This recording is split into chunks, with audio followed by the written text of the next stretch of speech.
안녕하세요. 오늘은 원숭이띠의 타고난 기질과 2026년 병오년의 전체 운의 흐름, 그리고 인월부터 축월까지 매달 어떤 기운이 작용하는지 깊이 있게 풀어보겠습니다. 2026년은 불의 기운이 강한 해입니다. 과연 금의 기운을 지닌 원숭이띠에게는 기회일까요? 시험일까요? 지금부터 차근히 살펴보겠습니다. 먼저 원숭이띠의 타고난 기본 성향입니다. 원숭이띠는 지지에 해당합니다. 그 속의 지장간에는 경금, 임수, 무토가 함께 자리하고 있습니다. 이 구조는 단순한 금이 아니라 이는 단단한 금이면서도 물과 토의 기운을 품은 활동성 있는 금입니다. 즉, 움직이는 금으로 기계적 감각과 계산력을 가진 금입니다. 원숭이띠의 핵심 특징은 세 가지입니다. 첫째, 두뇌 회전이 빠릅니다. 상황 판단이 빠르고 유연하게 대처합니다. 둘째, 현실 감각이 뛰어납니다. 손해보는 선택을 잘하지 않습니다. 셋째, 사회성이 강합니다. 말솜씨와 재치가 있으며 네트워크 능력이 좋습니다. 그러나 단점도 분명히 가지고 있습니다. 계산이 빠른 만큼 인간관계가 얕아질 수 있고 흥미가 식으면 금방 방향을 바꿀 수 있습니다. 한마디로 지혜롭고 빠르지만 쉽게 머물지 않는 사람입니다. 즉, 지능형 활동가입니다. 다음은 2026년 병오년 원숭이띠 총 운세입니다. 2026년은 병오년으로 강한 화의 해입니다. 원숭이띠는 금 기운입니다. 화는 금을 극합니다. 즉, 화극금 구조가 형성되는 것입니다. 이 말은 무엇이냐면 경쟁 속에서 압박은 받고 책임은 증가하고 경쟁은 심화가 이루어집니다. 하지만 금은 불 속에서 단련됩니다. 도전 속에서 실력이 드러나는 해입니다.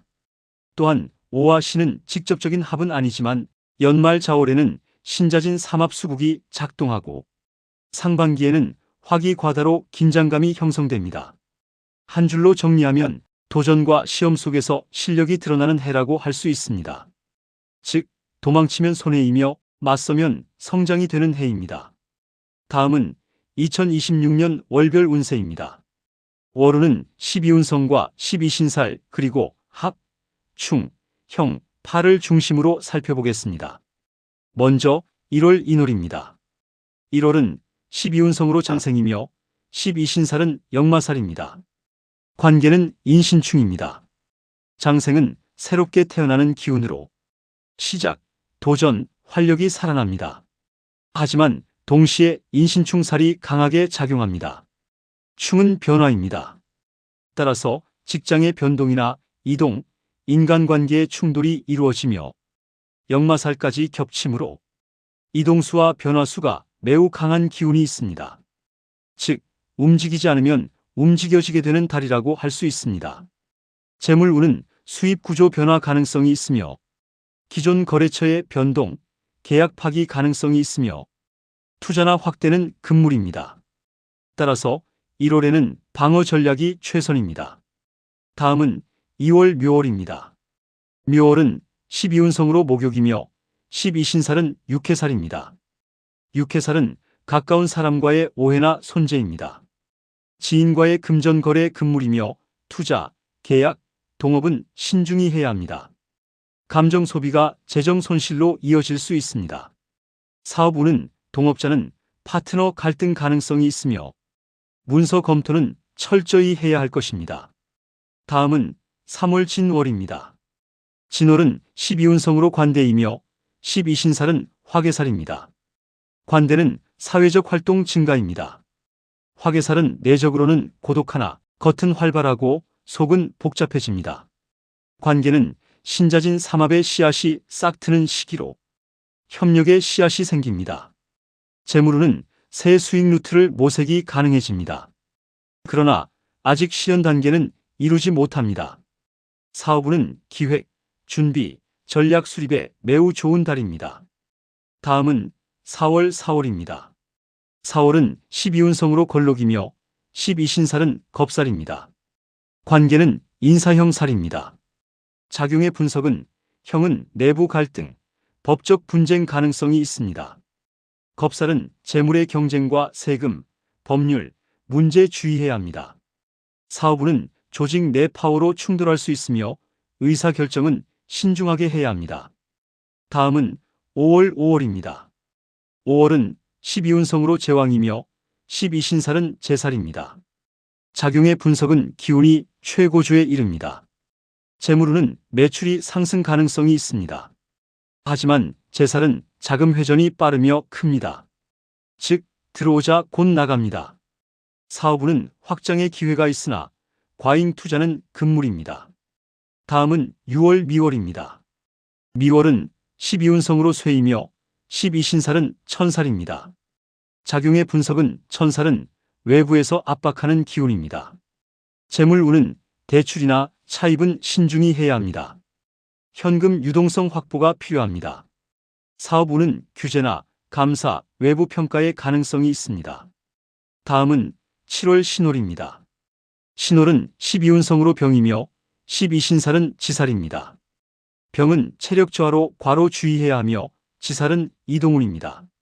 작용의 분석은 자기 판단의 실수를 조심해야 하며 재물운은 욕심으로 인한 투자는 실수에 주의해야 합니다. 사업운은 지살로 이동, 확장, 유혹이 있으며 철저한 데이터 분석 필요합니다. 다음은 8월 6월입니다. 6월은 12운성으로 사이며 12신살은 연살입니다. 연살은 인간관계 확장과 이성운이 상승합니다. 재물운은 파트너십 통해 수익 가능합니다. 사업운은 영업의 마케팅 강화 유리합니다. 다음은 9월 수월입니다. 수월은 12운성으로 묘이며 12신살은 월살입니다. 작용의 분석은 월살은 구설을 조심해야 합니다. 재물운은 세금이나 공과금에 문제가 생길 수 있으니 주의해야 합니다. 사업운은 평판 관리가 중요합니다. 다음은 10월 해월입니다. 해월은 12운성으로 절이며 12신살은 망신살입니다. 관계는 해. 작용의 분석은 해는 관계의 균열이나 배신수가 있습니다. 재물운은 신뢰 문제로 인하여 손실이 생기는 가능성이 있습니다. 사업운은 동업자와 갈등이 생길 수 있으니 주의해야 합니다. 다음은 11월 자월입니다. 자월은 12운성으로 태이며 12신살은 장성살입니다. 관계는 신자진의 삼합이 완성되는 시기입니다. 합은 확장이며 장성살은 권위가 상승되며 일은 밀어붙여도 되는 시기입니다. 작용의 분석은 올해 중 최대의 기회가 오는 달입니다.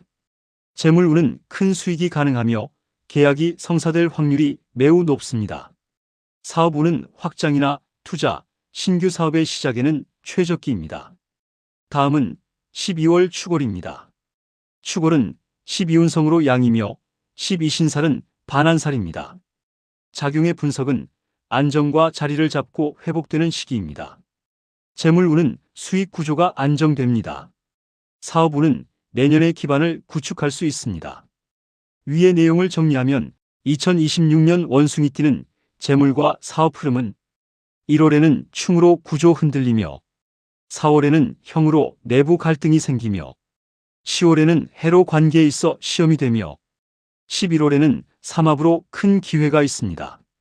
상반기에는 방어를 하고 하반기에는 공경을 하는 형세입니다. 이 전략이 가장 현명하지 않을까 생각합니다. 오늘은 원숭이띠의 기본 성향과 2026년 병오년 운세를 살펴보았습니다. 도움이 되셨다면 좋아요와 구독 부탁드립니다. 다음은 닭띠의 운세에서 다시 찾아뵙겠습니다. 감사합니다.